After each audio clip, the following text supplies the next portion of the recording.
Sa ating lipunan, may mga taong sinasabing unfair treatment o hindi patas sa pagtrato. Ito ay kadalasan nagmumula sa bias o favoritism sa isang tao o grupo ng tao dahil sa kasalang kasarian, edad, lahi, relihiyon o iba pang personal na katangian.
Morning sir, sorry. Bakit ka po na-late?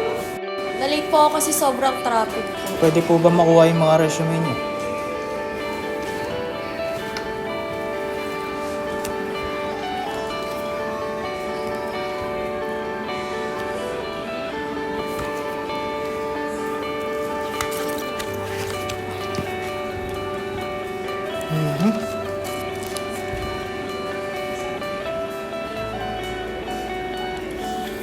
So, Mr. Mono, pwede po ba malaman yung experience niyo?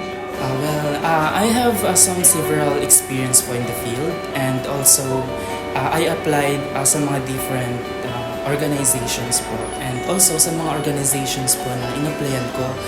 Doon po ako nakakuha ng mga experience po na magagamit ko po here sa company ko.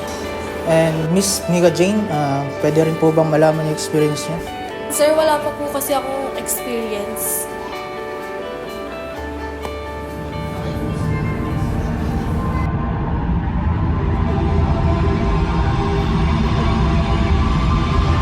So everyone, in regards to your exam in the following week, I have prepared for you a questionnaire that is located in front of you. Can you please pick it up?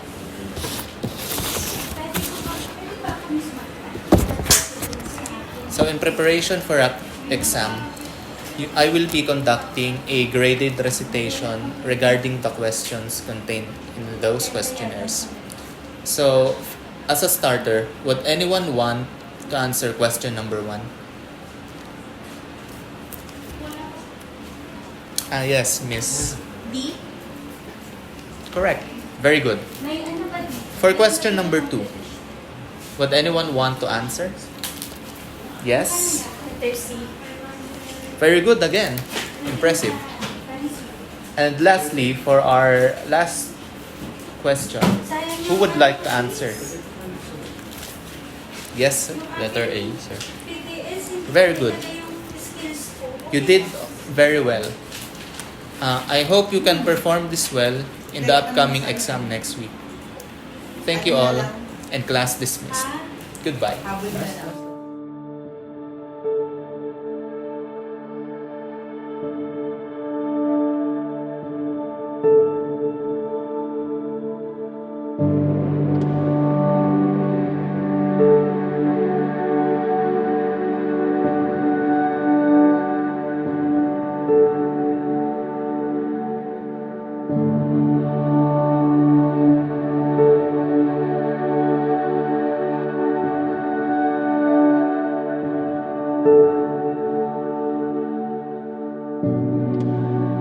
Sa mga grupo, maaaring may isang taong hindi nakakasama sa mga plano ng grupo dahil sa kanyang itsura o pinanggalingan.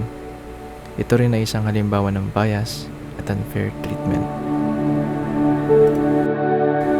Sa pampublikong lugar naman, maaring mayroong mga taong hindi pinapansin o iniwasan ng isang tao dahil sa kanilang kasarian, lahi o relihiyon. Ito rin ay isang uri ng bias at unfair treatment. AJ, it's clear that you're feeling a lot of pressure and frustration right now. It's common to feel overwhelmed when facing discrimination and unfair treatment. But remember, hindi ka nag-iisa.